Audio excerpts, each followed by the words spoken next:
What? Good morning. Bye. I think most of us have got a bit of Victor Meldrew in us. I don't believe... It's one of those strange facts of life you can never work out. It's one of the great sitcoms, One from the Grave, without doubt. I'll just lie down on the floor now and die, shall I? Although it's called One Foot in the Grave, it's the other foot the series is about. Morning, Mr. Meldrew. The frightening thing for all of us is that this is going to be the most important thing we ever do. Can you believe... It's a combination of a marvellous script with exactly the right cast. Oh, will you stop that? People who know me know it's true that I am far more like Victor than Richard Wilsoness. I don't believe it.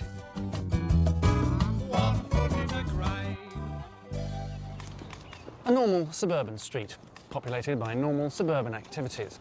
The washing of the car, the mowing of the lawn, the swapping of the wife. But this is no Eden of quiet English pleasures. It's a branch of hell, a branch that even Barclays couldn't close down. Yes, beware all ye who enter here, for this is the home of Victor Meldrew, who arrived in this very place 10 years ago, like cellulite on Liz Hurley's thigh. Suddenly, and with devastating effect. This one-man disaster zone, this Millennium Dome in human form, is King Midas in reverse. Everything he touches turns to rust. You'll soon be through those underpants again, I see. I know, Jean. It's a mystery to me how he does it. Look! He wear out a suit of armour. They don't seem to last 5 minutes on him, do they? Here, you may as well use them to wipe your hands on. Yes, thank you, ladies. I wonder if I could bring in the lady out the road walking her dog at this point. Excuse me, madam. We're asking everyone in the world what they think of Victor Meldrew's disturbing tendency to wear out a pair of Y-fronts in 10 seconds flat. Yes, the Bishop of Durham. What's your point of view on this one, sir? One from the Grave set in a very sort of sitcom land, really, isn't it? Sort of very middle class as a sofa. You know, they have windows and a nice big garden, and it's all very quiet and suburban. But the most extraordinary things do happen. What could I possibly want with 263 bloody garden rooms in the first place? What on earth happened? It wasn't my fault. You know that Victor is going to ruin your life. Oh, I do not believe... Will you look at this?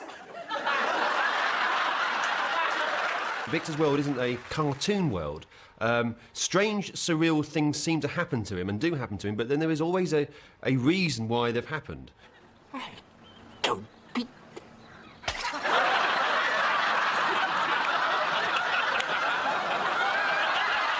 It's set in suburbia, but it's not about suburbia, it's just about life. But it has a dark edge to it. You feel that if you walked out of that street, you might fall off the world. Mr. Meldrew, a big milk tank has just ploughed into that new lamppost outside your house. I'm afraid it's done a bit of damage. What sort of damage? Bloody milk tanker. Meldrew's world is the perfect illustration of the chaos theory. Somewhere on the other side of the world, a butterfly flaps its wings, and here, thousands of miles away, a lamppost comes crashing through Victor Meldrew's bedroom window. Is it bad karma? Is he suffering for his sins from an earlier life? And if so, what kind of terrible ogre was he? Genghis Khan, Vlad the Impaler, a car clamper? We may never know. What we do know began 10 years ago, when he put his first foot in the grave, or at least had it lowered there by force. Mildred, who works in the butcher's, sends you her regards and says she's sorry to hear the terrible news. That's very nice. What terrible news? She didn't say. She just said it wasn't worth shoving your head in a gas oven over, and you should think of it as a brand new chapter in your life. She must have gone completely loopy.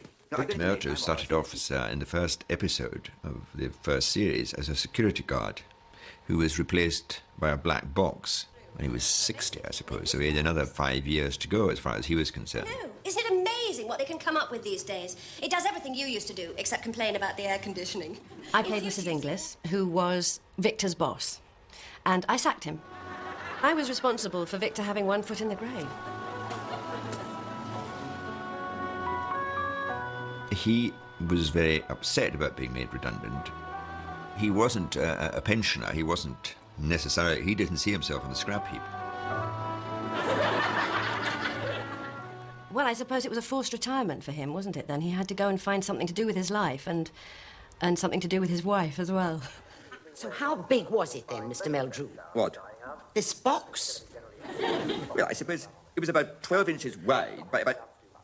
What bloody difference does it make how big it was? It was a box filled with wires and microchips, and it's taken my job.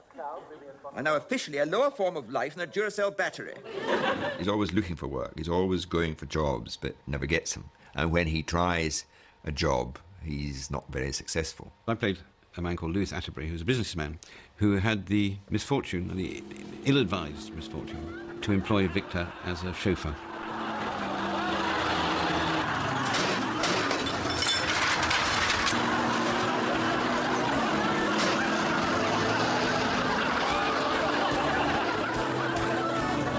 I suppose he's like a lot of people. He's just trying to survive. He's trying to get by.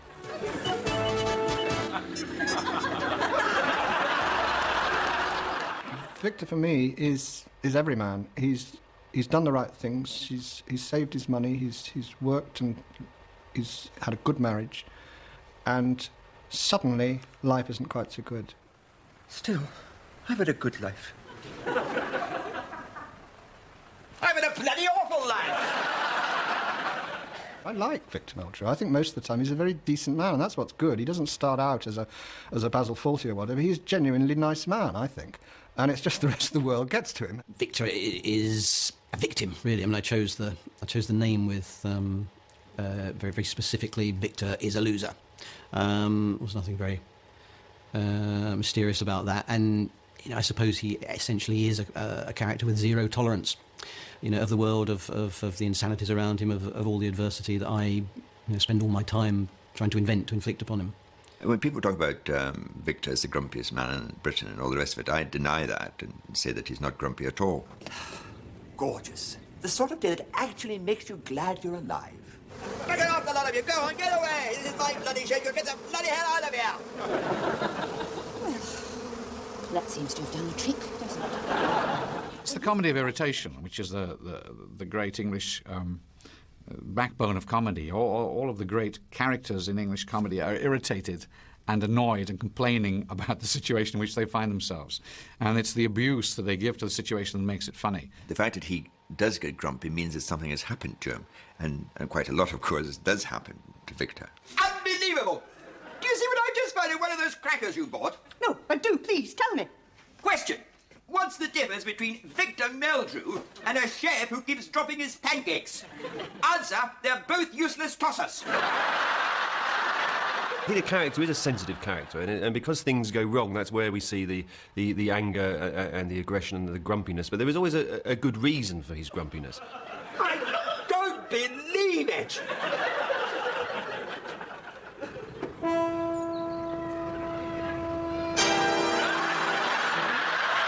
It's ranting, really. It's English ranting. Fawlty is a very great English moaner and complainer. It's irritation, which is, of course, the situation largely of living in England. You're always mildly irritated by something or another. Look at this.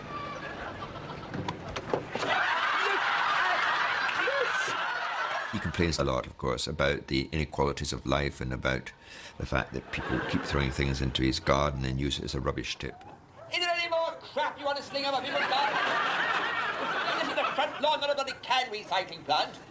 Bloody least bimbos. And there's moments where we've always wanted to say things like that, and Victor is completely unafraid of saying these things. Well, any joy? Yes, I think it's safe to say I've had a very good day, old toad. In the morning, I turned some water into wine. Then I healed a few lepers. And after lunch, I popped over and parted the waters of the Red Sea. Did the man come about the roof? No, but you can't expect miracles. The biggest lies are builders' lies and mechanics' lies. They're bigger than anything. They always say, in fact, you know, I'll definitely have the car ready by Tuesday. So you're going on Tuesday. Oh, no, I said Thursday. You know, it's always, it's there just to frustrate and irritate you. Nobody ever says, I'm never going to fix it. Victor can complain about anything, really. I mean, life, minicab drivers, Christmas crackers, fishmongers, car park attendants, traffic jams, dead men's shoes. All these things can conspire to work up his blood pressure to boiling point. Hello! Is that Mr. P.T. Sturgeon? Yes, well, it's about a large yucca plant your garden centre delivered to my house this morning. Yes, a young chap, I didn't catch his name. It may have been Frank Spencer. Well, I'll tell you exactly what the problem is, Mr. Sturgeon. I was out the back working in the garden when he arrived, so I asked him if, for the time being, he'd put it in the downstairs toilet for me. And you know what he's done? He's only planted it in the...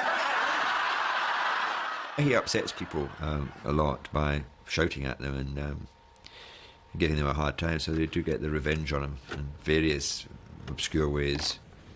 There's a bloke we can't stand any longer, always on the bleeding moan. Every time we mend his bloody Honda, he's back grousing on the phone. It's a Meldrew, he can stick it up his bum. He can bugger off to Kingdom Come. I think underneath it all, there's a kind of this undercurrent of desperation, in a way, of that life is hard. Victor has lost his faith in most things twice over by now. Mirror image of your life, really, isn't it? Car journey in a bank holiday. First 50-odd miles on the go all the way, a sense of direction, bowling along. Get past 60, everything slows down to a sudden crawl. You realise you're not going anywhere anymore. He genuinely gets very depressed at times, and you can see that, the frustration of it. And the darker moments of the series, I think, make it a much more interesting show. Oh, God, I'm bloody ravenous now. I can't last a moment longer. It's no good. I'm afraid there's only one thing for it. We'll have to eat Mrs. Warboys. Meldrew's life has been curiously devoid of outstanding achievements, with the possible exception of the world's longest-running Bad Mood, which threatens to outrun even The Mousetrap, but that's to overlook his most notable feat, that being his marriage to Margaret, which, like Christa Berg's career, mysteriously continues against all odds. Oh, God. I wish I was dead. I wish you were dead. I'll get some peace. She's a perfectly normal little wifey, it seems to me. I think she is probably... Well, she's certainly more tolerant than I am as a person, but then that wouldn't be difficult. Margaret is his long-suffering wife, who has to be present for a lot of the time when he's spouting off, and gets very unhappy about the fact that she has to listen to a lot of this. There were 3 Twix wrappers in the honeysuckle today. 3! Where do they all come from? The planet Twix? Every night I have to listen to this. By now she's so used to it. And it's part and parcel of the fabric of her life. She is sort of wonderfully tolerant, and that wonderful capacity women have to tune out whatever's going on. They want to burn something, they should burn the bloody Twix wrappers. For God's sake, Victor! 15 times I've read this sentence now. Margaret is probably the more complex one to me, because why is she still there? I don't know if she has a lot of joy. Well, we all make mistakes from time to time. Oh, yes. I certainly made one 35 years ago. It's that toleration of, I'm stuck with this man until he dies, and I'm going to stick it through, you know, which is rather lovely and very pleasant. She's often very frustrated and angry. Oh, for God's sake, Victor! Will you sit down? Shut up! Turn that thing off!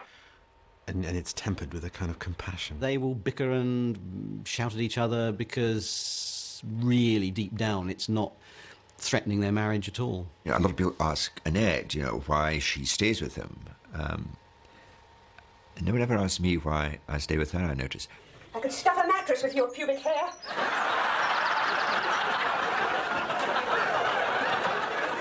What do you do? Put it out with tweezers? People do get to see a woman complaining about having to clean the bath and her husband's pubic hair's in it, and she could stuff a cushion with what's in there. Now that's going to ring immediate bells with so many women, and it's just part of life. Got a spider in my flies. Look at that. There he goes, just struggling to get in through the buttonhole. You sure he's not struggling to get out? There's nothing inside there that a spider wouldn't want to see. I expect. Be at home among the cobwebs. I mean, you don't know if Victor and Margaret still have a sex life at all. So I don't know what goes on. 491. Jean, how are you? No, just outside. Oh, you know, trying to bring a few wilting specimens back to life.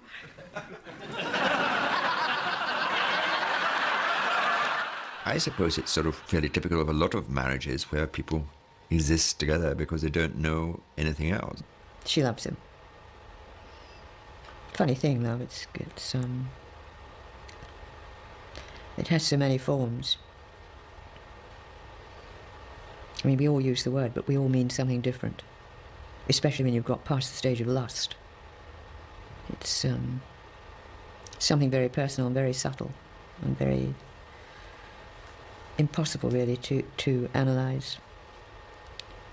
But there you are. That's the pair of them. She has had the occasional fling, as I remember.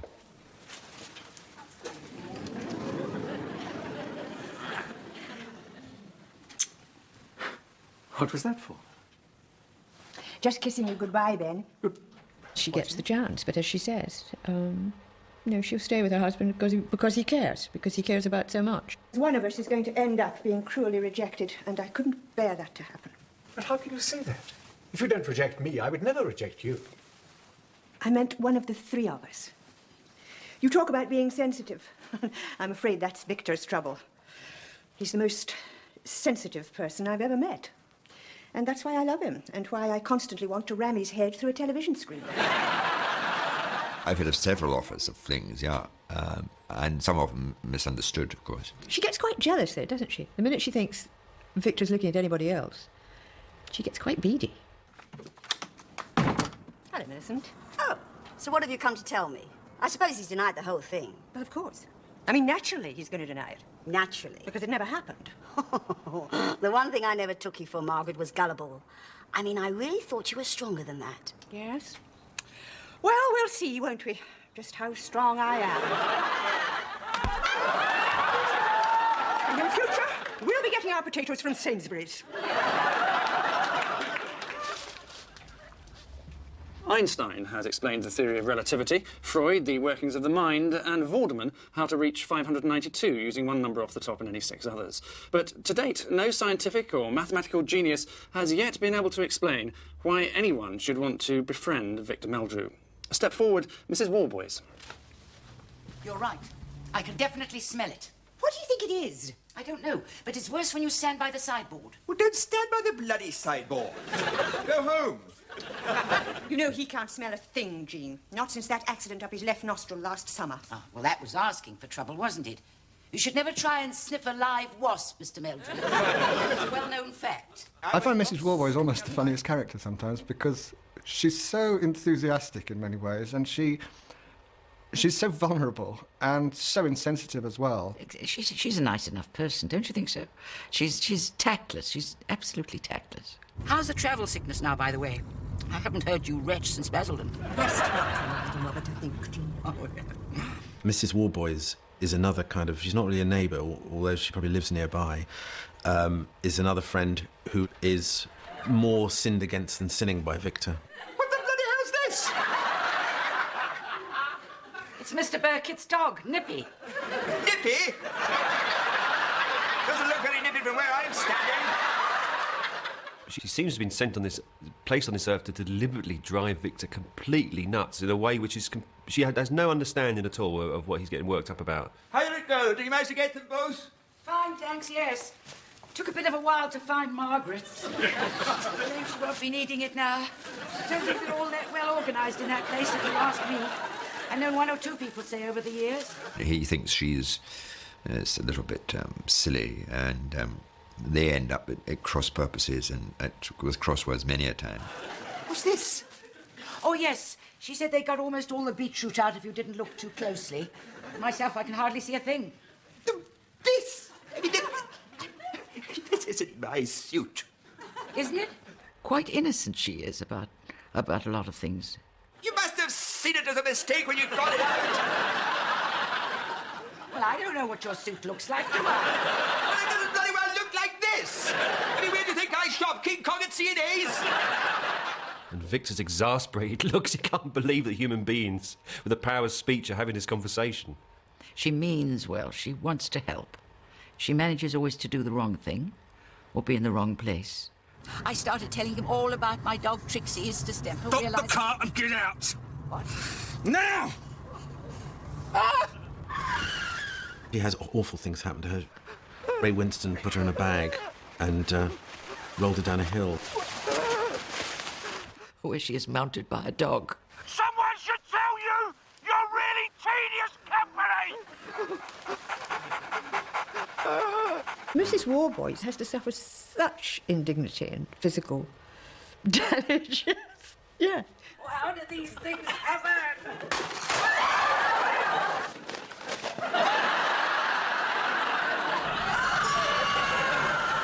So anything really horrible and shocking and in your worst nightmare would happen to Mrs. Warboys. It seems to be her role, in a way.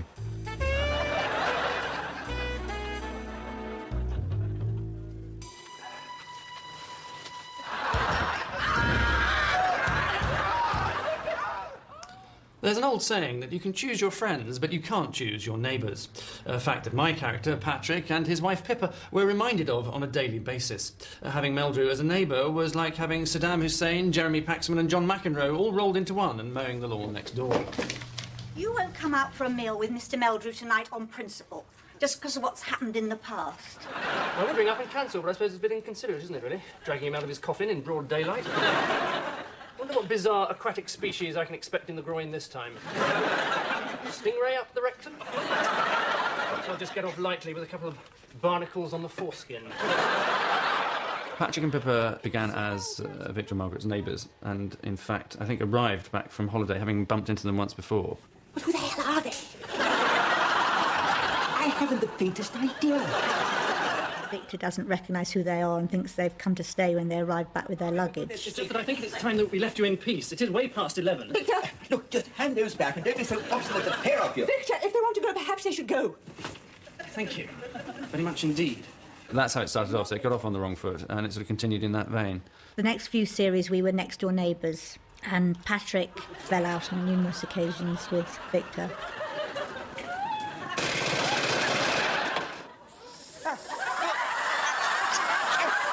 And another thing, if I find one more of those bloody stupid little yellow notes, I may not be responsible for my actions. Nice chatting with you, Mr. Meldrew. Patrick has his role in it seems to be the person that discovers Victor at his most doing the daftest, silliest thing that he could possibly be doing.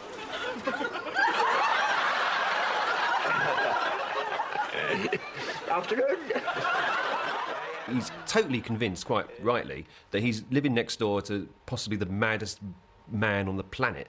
There's nothing that Victor could do that would in any way surprise Patrick. Yes, I have to say, Mr. Meldrew, you certainly haven't lost your touch. When your wife said you had a little surprise lined up for me, I'll admit one or two old favourites did spring to mind.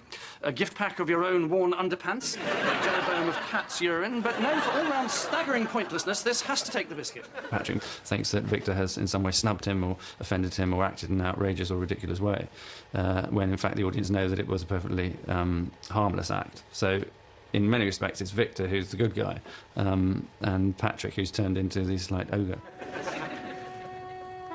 Pippa says that he's just a younger version of Victor. Most of the things that Victor's done to them, they've been accidental. They get cross with each other, so they start to plot a bit. They're talking about us. I just caught the words arsehole think he's playing at. Quiet. I wonder what's happening. I think Patrick sort of started off as basically someone who just was present at various moments of Victor's madness and had to react to them in various baffled ways. And then gradually, over the series, he sort of stood up to him a bit more and took him on. Well, there's something you don't see every day. Someone's gone and nailed Claude Monet's painting The Water Lilies to a large post in our front garden. No, I tell a lie. Something even more beautiful. It's an estate agent's board with the word sold along the bottom. And then we eventually sold our house, moved away, and Tim Brooke Taylor moved in. I was the next-door neighbour, and of course the great thing about the next-door neighbour is that he is a threat to Victor. But in my case, the twist was Victor really liked me and my wife.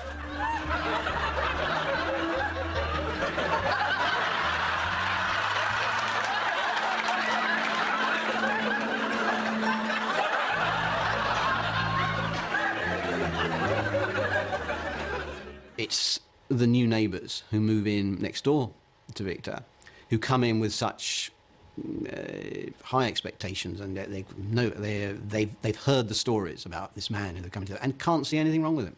You know that Victor is going to ruin your life, and sure enough, he did.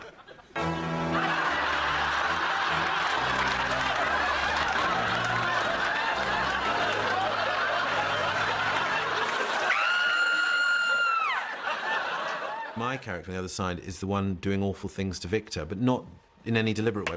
Morning, Mr. Meldrew. I love Nick Swaney's character. I think he's brilliant. That awful sad with his mother next door. There she is, look. You couldn't see me. My mother was abducted by aliens. She fishes out the window. She bangs on the ceiling when she wants something. And I'm a sort of overgrown Boy Scout who, in public, is relentlessly cheerful. But I'm sure when he's at home on his own, he gets very depressed and eats 2 packets of biscuits and a tin of custard every night. Been quite a while since you had an upright, so your wife was saying. Nick makes these rather innocent remarks that have a rather double entendre. I think he's the Max Miller of One Foot in the Grave. Is it me or is it moist? I see your butt's in a sorry state at the moment, then. Morning, Mr. Meldrew. Keeping your bowels open. Sorry? I think Victor doesn't really have much time for Nick Swaney. I suppose it was interesting for him to have my character as a next-door neighbour, because then I could come through the fence and irritate Victor in my cheerful, sing-songy way. Morning, Mr. Meldrew. Oh, lovely weather, I must say. What's the idea of this? Nick probably is a bit unhinged. The nice way of putting it would say he's thick-skinned, and or the other way of putting it, you could say he's completely psychotic. Just as well we have sort of proper gun control in this country. Mother, will you please sit back in that chair? I'll have... Thank you.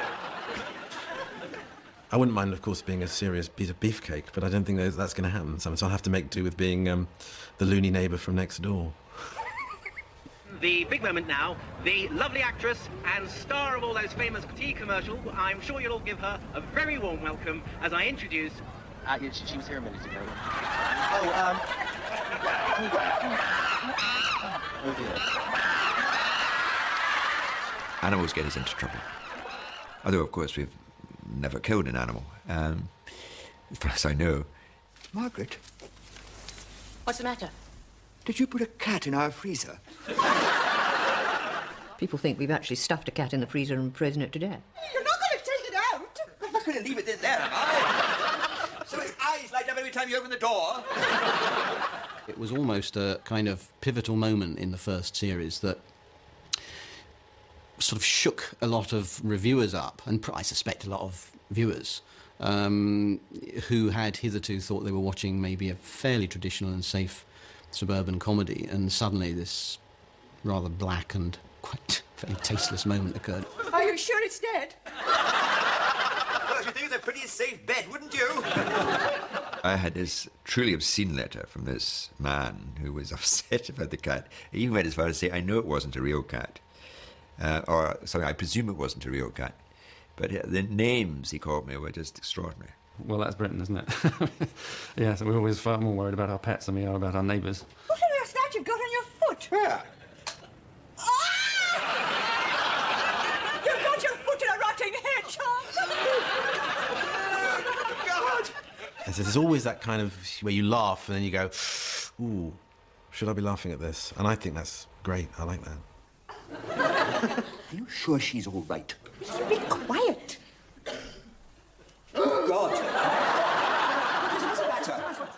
There's probably been more deaths in One Foot in the Grave than any other sort of popular comedy I can think of. People very rarely die in sitcoms, if at all. She's dead. Oh, She can't be dead. She's a bloody health and fitness instructor.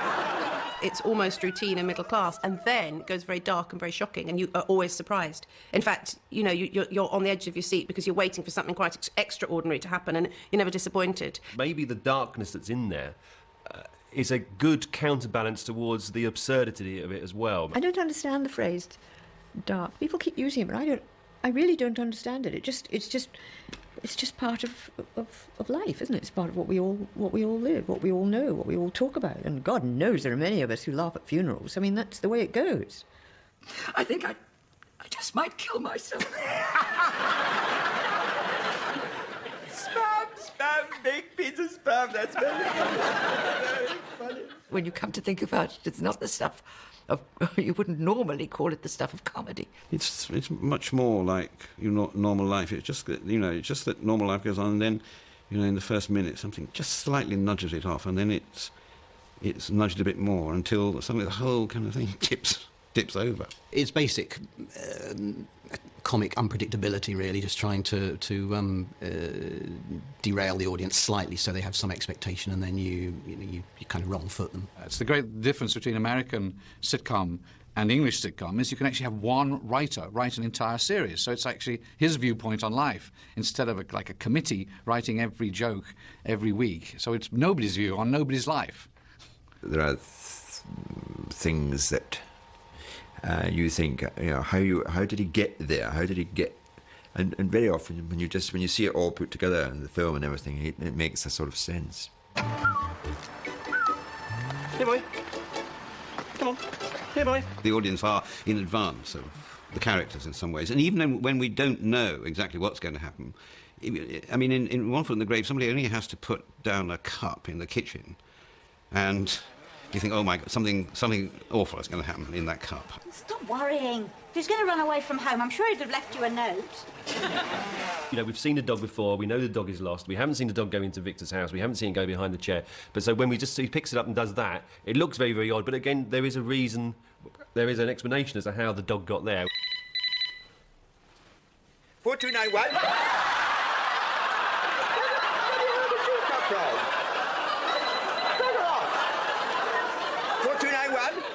David's writing, he's come up with a ludicrous position for Victor to find himself in, and maybe it's tracking back. How do I get him into this position? I actually said to David Rennie, how do you think of these ideas? And he came up with the only possible answer, which was that if I knew that, I'd think of them all the time. He's not only able to write very convoluted plots, often with sort of 5 or 6 subplots, all of which resolve in the end, but he's also on the way able to write very funny lines. It's a combination of a marvellous script with exactly the right cast, and it's so difficult to achieve, but when you do achieve it, it looks effortless. Obviously, I'm going to feel depressed and frustrated if I haven't managed to come up with something that amuses me, because at the end of the day, I write to amuse myself. It looks and feels like milk running down, a soft silk curtain. It just feels so smooth and as if so natural, like a waterfall, and yet it represents hours of banging your head against the desk and trying to work out why Victor's dressed as a chicken. See what he's scrawled all over the top here? Look! Meldrew's a turd! Knock his bloody block off! Meldrew's a turd. Meldrew, Saturday, to be collected. The chemistry of the writer and of the actors involved, the fact that we have just sort of all clicked in a sense, and the fact that the population has sort of taken us on board, it is probable that this will never happen again. God almighty! Look what it is. It's that actor. Who? Your man from One Foot in the Grave. I don't believe it, man. I don't say it on demand, which people seem to think I should. And it's particularly difficult with children, for example, who say, go on, say it, and I say, no, I don't, to explain to them that you don't say it. The other, sort of, most of the time, everyone does it for you anyway. Do you know what he'd love? Well, he'd love it if somebody came up to him and said his catchphrase. Oh, yeah, Ted. He'd love that. I'd say no one ever does that to him. He'd think you're hilarious. Sometimes I say, you're the first person that's done that to me. And they say, really? I'm going to do it. Brilliant, will I? Yeah, go on. Hold the camera. It is strange at times that you can be, in sometimes the most far distant corner of the globe, indeed, and you're walking along quite calmly, and suddenly from nowhere comes this phrase bellowing at you. I don't believe it! I don't get angry, because I would be angry all the time. Either it's going to stop people saying it, or else it's going to increase people saying it. But at least they know now they might get punished. Wow. Don't believe it. You again! I don't want to see you again! But, although having I don't believe it shouted at and all the rest of it is a little bit frustrating at times, everyone really likes the programme.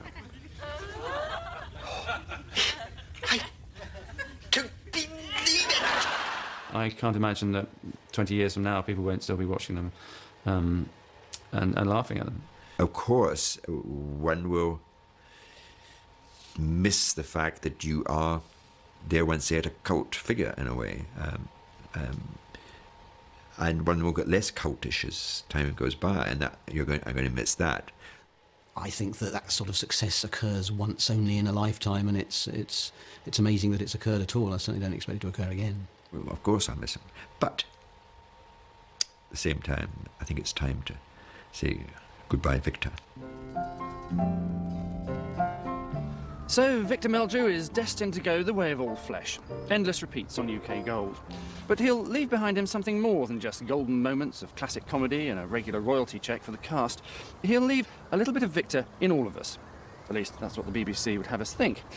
As for me, I don't believe it. I can only think of one thing worse than dying. That's living forever. I mean, can you just imagine how terrible that would actually be if I was just always here forever and ever and ever? Yes. They say I might as well face the truth, but I am just too long in the tooth. I started to deteriorate, and now I've passed my own sell-by date. So I'm a wrinkly, crinkly, set in my ways. It's true that my body has seen better days, but give me half a chance and I can still misbehave. 1 foot in the grave, whack, whack, whack, whack. 1 foot in the grave.